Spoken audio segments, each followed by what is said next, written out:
नमस्कार सर्वांना. चला तर आज आपण पाहणार आहोत ई पीक पाहणी कशी करावी. शेतकऱ्यांनी ई पीक पाहणी त्यांच्या खरीप हंगाम 2025 याची ई पीक पाहणी कशी करावी ती आजच्या व्हिडिओमध्ये आपण पाहणार आहोत. तर ई पीक पाहणी का बंधनकारक आहे? ई पीक पाहणी जर केली नाही तुम्ही तर तुम्हाला प्रधानमंत्री पीक विमा योजनेचा लाभ मिळणार नाही.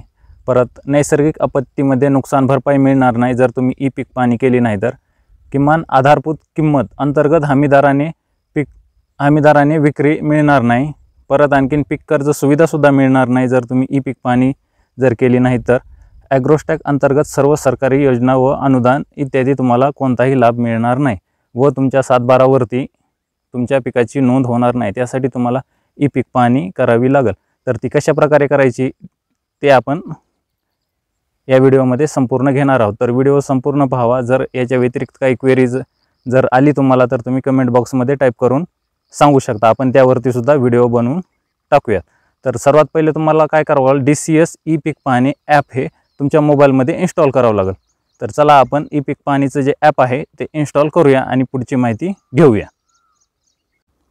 DCS ई पीक पाहणी हे ॲप तुम्हाला इन्स्टॉल करण्यासाठी सर्वात पहिले तुमच्या प्ले स्टोअर ॲपमध्ये जावं लागेल. हे पहा, प्ले स्टोअर ॲपमध्ये गेल्यानंतर तुम्हाला इथनं सर्च बारवरती जाऊन इथे DCS ई पीक पाहणी 2025 हे ॲप सर्च करावं लागेल. सर्च केल्यानंतर इथे पाहू शकता तुम्ही ई पीक पाहणी ऑप्शन आलेलं आहे. ई पीक पाहणी DCS हे पाहू शकता. याला काय करा, इन्स्टॉल करा. इन्स्टॉलवरती क्लिक करा.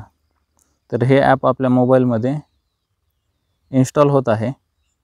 ई पीक पाहणी करताना तुम्ही तुमच्या जमिनीपासून फक्त आणि फक्त 20 मीटर लांब जर असताल तरच तुमची ई पीक पाहणी होणार आहे, अन्यथा होणार नाही. 20 मीटरपेक्षा जर जास्त तुम्ही लांबून ई पीक पाहणी जर करत असाल तर तुमची ई पीक पाहणी होणार नाही.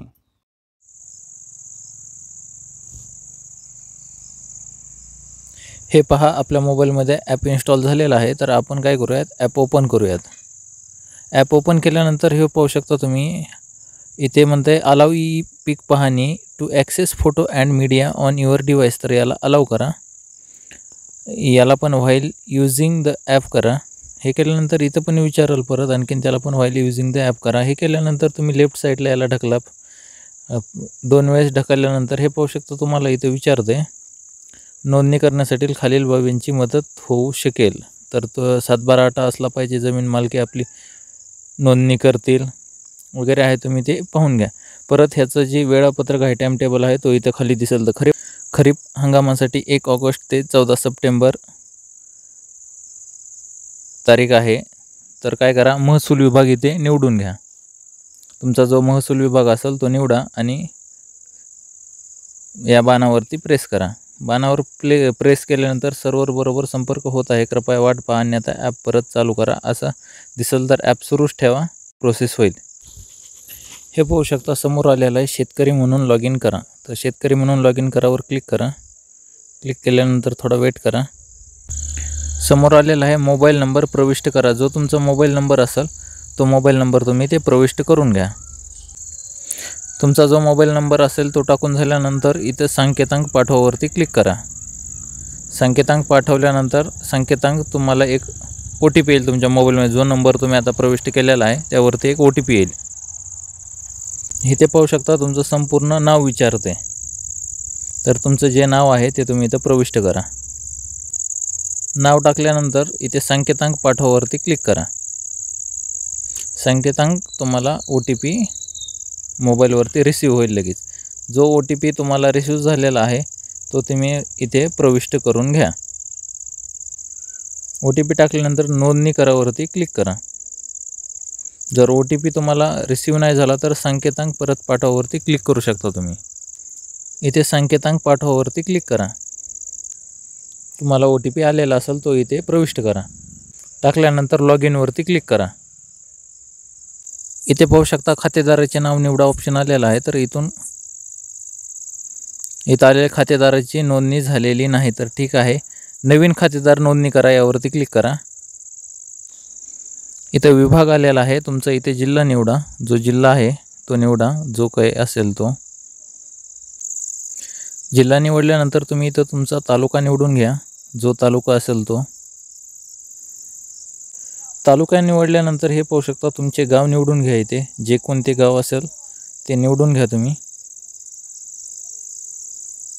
गाव निवडल्यानंतर या जो ग्रीन बाण आलेला आहे त्यावरती प्रेस करा. प्रेस केल्यानंतर इथं पाहू शकता पहिले नाव, मधले नाव, आडनाव, खाते क्रमांक, गट क्रमांक असे 5 ऑप्शन आलेले आहेत. त्यानुसार तुम्हाला तुमचं नाव शोधायचं आहे. तर आपण गट क्रमांक टाकून आपलं नाव शोधूया. इथे जो गट नंबर आहे आपला तो गट नंबर टाकल्यानंतर इथं शोधावरती क्लिक करा. शोधा केल्यानंतर खातेदार निवडावर क्लिक करा. खातेदार निवडावर आल्यानंतर इथे नाव आलेलं असेल तुमचं त्यावरती प्रेस करा आणि ग्रीन बाण आलेला आहे त्यावरती तुम्ही प्रेस करा. प्रेस केल्यानंतर हे पाहू शकता तुम्ही इथं खालील खाते क्रमांक तपासा. खातेदाराचे नाव वगैरे आलेले आहे. तुम्ही तपासून घ्या आणि ग्रीन बाणावरती क्लिक करा. हे पहा बाणावरती क्लिक केल्यानंतर इथे आलेलं आहे तुमचा खाता क्रमांक सर्वेक्षण क्रमांक यशस्वीपणे नोंदणीकृत झाले. तर या ठीक आहे यावरती क्लिक करा. पीक माहिती नोंदवावरती इथे क्लिक करा. पीक माहिती नोंदवावर क्लिक केल्यानंतर इथं पाहू शकता तुम्ही खाते क्रमांक विचारलेला आहे. खाते क्रमांक निवडा तुमचा. खाते क्रमांक निवडल्यानंतर गट क्रमांक निवडा. गट क्रमांक निवडूयात. गट क्रमांक निवडल्यानंतर जमिनीचं एकूण क्षेत्र आलेलं आहे. क्षेत्र आलेलं आहे पोट खराब आलेला हंगाम. त्याखाली हंगाम आहे. हंगाम कोणचा आहे? खरीप हंगाम आहे. खरीप हंगाम निवडा. पेरणीसाठी उपलब्ध क्षेत्र आलेलं आहे. खाली आलेला आहे पिकाचा वर्ग. तर पिकाचा वर्ग आहे निर्भीड पीक, एक पीक, मिश्र पीक, बहुपीक. तर याच्यामध्ये जर तुमच्या या सर्वे नंबरमध्ये एकच जर पीक असेल तर 1 नंबरचं ऑप्शन निवडा. आणि मिश्र पीक, बहुपीक जर असेल, जर तुम्ही त्याच्यामध्ये 2, 3, 4 पिकं जर घेतलेले असतील त्या गट नंबरमध्ये तर त्याला निवडा. तर आपलं निर्भीड पीक एक पीक आहे. तर यावरती क्लिक करू. क्लिक केल्यानंतर खाली पाहू शकता तुम्ही निर्भीड पिकाचा प्रकार. इथं फळबाग असेल तर फळबाग निवडा आणि पीक असेल तर पीक निवडा. तर आपलं पीक आहे, पीक निवडूयात. तर पिकाचं नाव, पिकांची झाडांची नावे. तर यावरती क्लिक केल्यानंतर इथं पाहू शकता सर्व तुमचे पिकं आलेले असतील. ज्वारी असेल, बाजरी असेल, धान असेल, भुईमुग असेल, मका, मूग, सोयाबीन, उडीद, कापूस, कांदा जो काय असेल तो इथून निवडा. तर आपली सोयाबीन आहे, आपण सोयाबीन निवडूयात. सोयाबीन निवडल्यानंतर इथे पाहू शकता तुम्ही क्षेत्र भरा हेक्टर आरमध्ये. तर आपलं क्षेत्र पूर्ण आहे. पूर्ण सर्वे नंबरमध्ये आपण या सर्वे नंबरमध्ये क्षेत्रामध्ये आपण टोटल सोयाबीन केले आहे. त्यामुळे पूर्ण क्षेत्रावरती आपण क्लिक केलेलं आहे. तर खाली आल्यानंतर इथं पाहू शकता तुम्ही जलसिंचनाचे साधने. जलसिंचनाचे साधने आलेले आहे त्यावरती क्लिक करा. जे काही तुमचं असेल, कोरडवाहू असेल, खाजगी कालवा असेल, सरकारी कालवा असेल, कूपनलिका, विहीर, बोरवेल, तलाव, काय जो काय असेल ते इथून निवडू शकता तुम्ही. सरकारी उपसा सिंचन असेल ते पण, नदी, नाला, शेततळे जो काही असेल तो. तर आपलं काय आहे बोरवेल आहे, कूपनलिका, त्यावरती क्लिक करू. तर सिंचन पद्धती काय आहे, पाणी देण्यासाठी काय पद्धत आहे, तर आपण यावरती दाबून आपल्याकडे तुषार सिंचन आहे का, ठिबक सिंचन आहे, प्रवाही सिंचन आहे का, अन्य प्रकारे कोणतं सिंचन असेल ते तुम्ही इथून निवडू शकता. निवडल्यानंतर लागवडीचा दिनांक म्हणजे ज्या तारखेला तुम्ही पेरणी केलेली आहे ती तारीख इथे टाकायची आहे. आजची तारीख इथे टाकायची नाही. ज्या दिवशी तुम्ही तुमच्या शेतामध्ये पेरणी केलेली आहे ती तारीख इथे टाकायची. तर या डेटवरती क्लिक केल्यानंतर इथं पाहू शकता तुम्ही हे 2 ॲरो आहेत. या ॲरोवरती अलीकडच्या क्लिक करा. आणि क्लिक केल्यानंतर आपण किती तारखेला पेरणी केलेली आहे, तर आपण 17 जूनला पेरणी केलेली आहे ती तारीख इथं प्रोव्हाइड करा.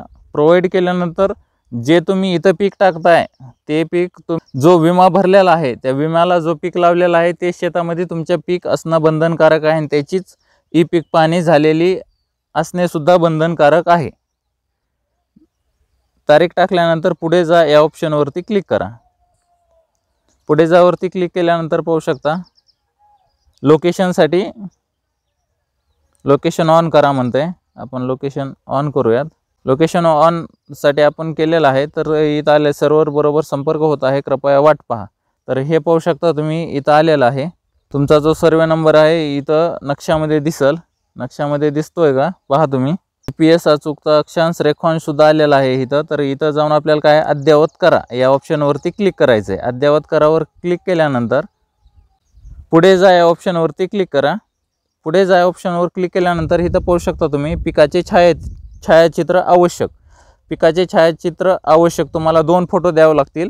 मग छायाचित्र 1 वरती क्लिक करा. 1 वर क्लिक केल्यानंतर तुमच्यासमोर कॅमेरा ओपन होईल. तुमचा गटापासूनचे अंतर 0.0 मीटर आपण पीक पाहणीसाठी निवडलेला गट क्रमांकापासून दूर आहात कृपया गट क्रमांकाच्या जवळ जाऊन पिकाचा फोटो घ्यावा। जर लांब असाल तुम्ही तर असा ऑप्शन येईल। तर आपण आपल्या शेतामध्ये आलेलो आहेत आता आणि आता लगेच करूयात आपण। ठीक आहे वर क्लिक करा तुम्ही। छायाचित्र 1 वर केल्यानंतर ठीक आहे यावर क्लिक केल्यानंतर तुमचा कॅमेरा ओपन झालेला आहे आणि तुम्ही छायाचित्र 1 लगेच कॅप्चर करू शकता। तर फोटो क्लिक करा। फोटो घेतल्यानंतर खाली ओके ऑप्शन आलेला आहे, तर ओके वर क्लिक करा। आता छायाचित्र 2 वरती क्लिक करा। हे बघा निवडलेला सर्व गट क्रमांकापासून अंतर 0.00 म्हणजे आपण गट नंबर मध्ये या उभे आहोत। तर छायाचित्र 2 वरती क्लिक करा। क्लिक केल्यानंतर ठीक आहे वर क्लिक करा। हे पाहू शकता आपण दुसरा पण फोटो क्लिक करतोय। क्लिक केल्यानंतर ओके ऑप्शन वर क्लिक करा। ओके वर केल्यानंतर खाली जो तुम्हाला ग्रीन मध्ये टिक मार्क आलेले आहे ओके बाण त्यावरती क्लिक करा। क्लिक केल्यानंतर हे पाहू शकता तुमची ई पीक पाहणी जी आहे ती इथं सर्व डिटेल्स आलेली असतील। तुम्ही आज किती तारखेला करताय ती तारीख आलेली असेल, तुम्ही किती तारखेला लागवड केलेली आहे ती आलेली आहे, तुमचं पीक कोणतं घेतलेलं आहे सर्व काही तुमचं इथं चेक करू शकता तुम्ही। जर याच्यामध्ये जर तुम्हाला काही चुकीचं आलेलं आहे असं वाटलं तर तुम्ही रद्द या ऑप्शनवर क्लिक करून तुमची ई पीक पाहणी सध्यापुरती स्टॉप करू शकता। तर इथं एक चेकबॉक्स आलेला आहे, वरील प्रमाणे पिकांची माहिती योग्य व अचूक असल्याचे मी घोषित करत आहे। यावर काय करा चेकबॉक्सवर क्लिक करा, त्यावरती एक टिक मार्क येईल आणि पुढे या ऑप्शनवर क्लिक करा। पुढेवर क्लिक केल्यानंतर पिकाची माहिती साठवली आणि अपलोड झाली आहे असा एक मेसेज येईल तुम्हाला आणि तुमची ह्या गट नंबरची ई पीक पाहणी झालेली आहे। DCS ई पीक पाहणी या ॲपमधून तुमची ई पीक पाहणी झालेली आहे आणि तुमच्या 7/12 वरती ई पीक पाहणी यशस्वीपणे तुमचं पीक 7/12 वर लागलेलं आहे। तर दुसरा गट नंबर जर असेल तर त्या दुसऱ्या गट नंबरची सुद्धा परत हीच जाऊन प्रोसेस तुम्हाला करावं लागेल। आणि जर तुम्हाला पाहायचं असेल तुम्ही केलेली ई पीक पाहणी यशस्वी झालेली आहे का नाही, तर इथं समोर पाहू शकता तुम्ही पिकांची माहिती पहा यावर प्रेस करा। तर तुम्हाला इथं लगेच दिसून जाईल तुम्ही आता जो केलेली आहे ते तुमची पिकांची माहिती दिसून जाईल। ओके, व्हिडिओ जर समजला असेल तर आमच्या चॅनलला सबस्क्राईब करा, लाईक करा, व्हिडिओ शेअर करा। असेच नवनवीन व्हिडिओ पाहण्यासाठी आमच्या चॅनलला सबस्क्राईब करा। आणि जर तुमची काही क्वेरी जर असेल तर कमेंट बॉक्समध्ये नक्की टाईप करून आम्हाला कळवा, त्यावरती आम्ही नवीन व्हिडिओ तुम्हाला देऊ। थँक्यू।